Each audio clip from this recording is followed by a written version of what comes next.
Assalamualaikum warahmatullahi wabarakatuh. Jumpa lagi dengan saya Norman Bernardo.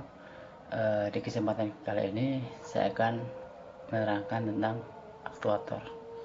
Nah, yang di sebelumnya kan saya sudah menerangkan tentang aktuator pneumatik dan aktuator hidrolik. Nah, untuk saat ini saya akan menerangkan aktuator mekanik, yaitu roda gigi atau gear ya. Dewasa ini penggunaan roda gigi ini atau aktuator ini sangat banyak, dan dari zaman dulu juga ditemukannya pertama kali industri juga sudah digunakan. Untuk aplikasinya sendiri, misalkan untuk yang sering kita jumpai sehari-hari adalah motor. Di motor tersebut, di dalam ruang bakar atau di silindernya itu terdapat perubahan bentuk energi mekanis ya. Misalkan dari pembakaran di silinder tadi menghasilkan gerakan naik turun piston. Nah, di bawah piston tersebut terdapat camshaft, dan camshaft tersebut terhubung dengan roda gigi. Nah, roda gigi inilah yang tersebut dengan shaft tersebut merubah dari gerakan naik turun menjadi gerakan putar yang dilakukan oleh roda gigi tadi untuk diteruskan ke powertrain selanjutnya. Nah, selain untuk motor, banyak sekali juga penggunaan roda gigi ini. Misalkan hal-hal yang kecil, misalkan jam dinding, ataupun untuk mesin-mesin industri yang besar gitu kan, mereka menggunakan gearbox. Nah, untuk kelebihannya, menurut saya kelebihan dari aktuator gear ini bisa menerima torsi yang besar. Lalu untuk pelumasan sendiri gampang, hanya menggunakan oli, tapi tetap diperhatikan untuk kekentalan dan penggunaan tersebut apakah sesuai dengan beban yang diterima oleh gigi tersebut. Kemudian untuk lainnya, kekurangannya adalah jika menggunakan roda gigi ini, walaupun sudah dikasih pelumas ya, pelumas itu kan fungsinya banyak ya, bisa meredam juga ya. Nah, tapi tetap saja penggunaan pelumas di sini tidak bisa meredam semua dari bunyi dari gigi yang saling berbenturan ya. Berbenturan maksudnya berbenturan sini adalah memutar gigi satu dengan gigi satunya lagi. Nah, itu jadi kekurangannya kurang lebih seperti itu. Kemudian untuk penggantiannya juga kadang relatif susah. Jika misalkan beban yang diberikan terlalu berat, gear akan patah. Nah, patah nanti bisa masuk kemana-mana di dalam sebuah gearbox ataupun sebuah mesin. Yang misalkan pecah, itu pecahnya bisa kemana-mana dan harus di overhaul. Nah, itu memakan waktu yang cukup lama. Nah, kemudian fungsi dari gear ataupun roda gigi ini adalah utamanya itu untuk menaikkan atau menurunkan kecepatan putar.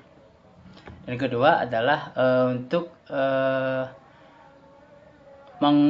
mengubah torsi, jadi membesarkan torsi, memberikan torsi. Nah, saya tadi udah bilang kan di motor itu ada gearbox juga kan, dan juga ada namanya transmisi.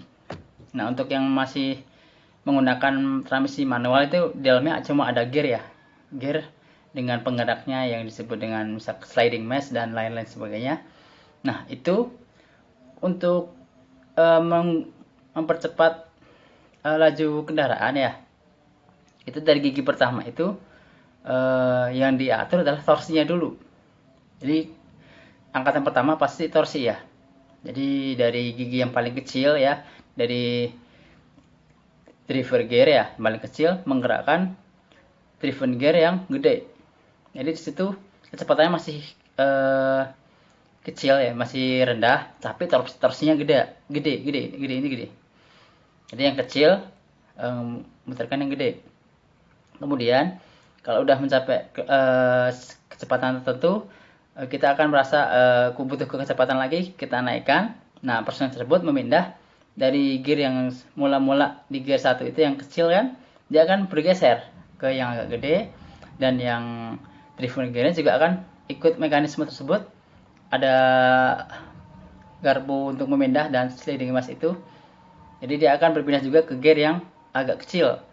Jadi rasionya jadi yang penggeraknya agak gede, tapi yang digerakkan malah lebih kecil.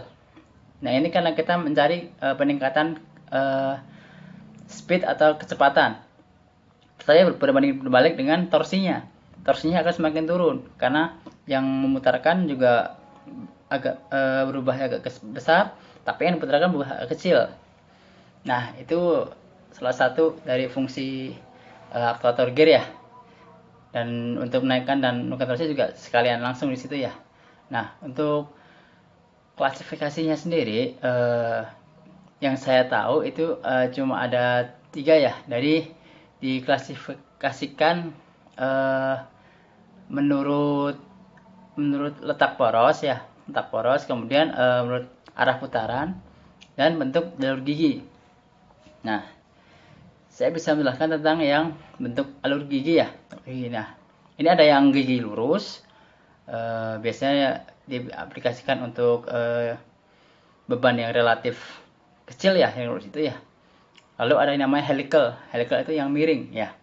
Nah, helical ini mempunyai ketahanan lebih bagus daripada yang lurus tadi ya.